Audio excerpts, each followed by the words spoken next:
कटक जिला नरसिंहपुर ब्लॉक अंतर्गत बालीझरी स्थित सरकारी नोडाल उच्च प्राथमिक विद्यालय परिसर में बड़म्बा एवं नरसिंहपुर निर्वाचन मंडल योग्य हिताधिकारी सरकारी बहुमुखी कल्याणकारी योजना माध्यम सामाजिक भत्ता नूतन राशन कार्ड एवं अंत्योदय गृह योजनार कार्यदेश बंटन मेला अनुष्ठित हो एथिरे ओडिशा सरकारଙ୍କର मान्यवर खाद्य जोगाण खाउटी कल्याण मंत्री श्री कृष्णचंद्र पात्र मुख्य अतिथि भावे जोग देथिले। एहा सह मान्यवर बड़म्बा नरसिंहपुर विधायक श्री विजय कुमार दलबेहेरा, मान्यवर कटक सदर विधायक इंजीनियर प्रकाश चंद्र सेठी एवं कंटाबाजी निर्वाचन मंडल विधायक श्री लक्ष्मण बाग समेत बड़म्बा बीडीओ एवं नरसिंहपुर बीडीओ स्थानीय जनप्रतिनिधि अधिकारी उपस्थित थिले। इलेक्शन जाइए आहरी बहुत समय अच्छी आम सरकार मात्र 14 मासर सरकार तेणु इलेक्शन आसवाई आहरी 3.5 वर्ष अच्छी ये आम जो प्रतिश्रुति देचु लोक मानक सेटा को आम पूरण कर गरीब लोक मानक राशन कार्ड दबा भत्ता दबा एवं बासगृह दबा प्रधानमंत्री आवास एगुड़ा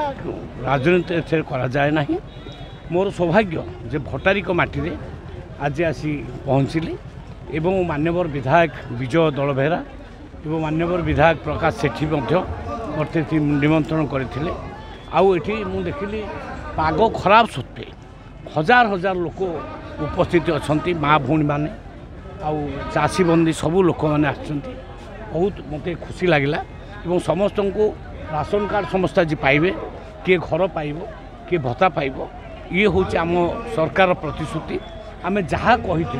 गोटी गोटी के आम प्रतिश्रुति आम पालन कलु कही 3100 टंका धान रेट दबु आम 3100 टंका देलु कही सुभद्रा योजना आउ 10,000 टंका वर्ष को देकरी 5 वर्ष 50,000 टंका माँ भौणी मानक दबु ता देलु कही नूतन भत्ता दबु माने राशन कार्ड दबु ताकू आम पालन करुचु। आज हजार हजार लोक राशन कार्ड पाइबे भत्ता पाइबे आ घर पाइबे ये बड़ आनंदर कथा। तेणु ये नहीं राजनीति करवा उचित नुह। जो मानकर आधार कार्ड आसुना ए टिप आसुना से किसी असुविधा हे नहीं मो ऑफिसर मान को कहीदे से स्पेशल से कथा बुझा हम कहीं असुविधा पड़े ना। बड़म्बा विधानसभा स्तरीय भत्ता बंटन एवं अंत्योदय गृह योजना एवं राशन कार्ड बंटन कार्यक्रम रे जोग देलु।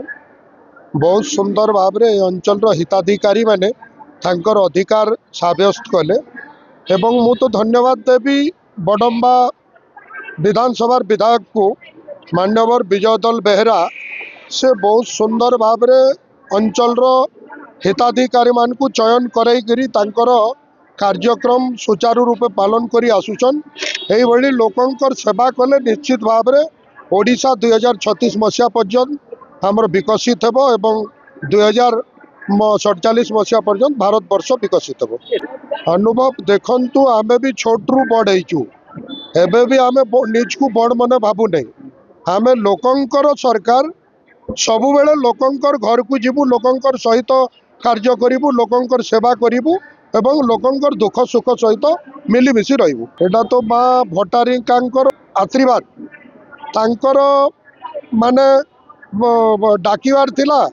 तांकर आशीर्वाद पाइबा पाई आज मु पहुँचली भटारिका मांकर नेहुर एरिया रे मु इच्छार अच्छी मांकर दर्शन मध्य आज हेबो सुंदर भाव रे मांकर दर्शन करी अंचल लोकंक पई समग्र जनसाधारणक पई मांकर पाखरे मु मध्य कामना करूची एवं कोटि कोटि प्रार्थना करूची समस्तंकर पई सुख समृद्धि एवं हस खुशीर दिन आसु एवं तांकर छत्र छाया तले समस्तंको रखंतु। Narasinghpur Sudhanshu Shekhar Rana reporters today.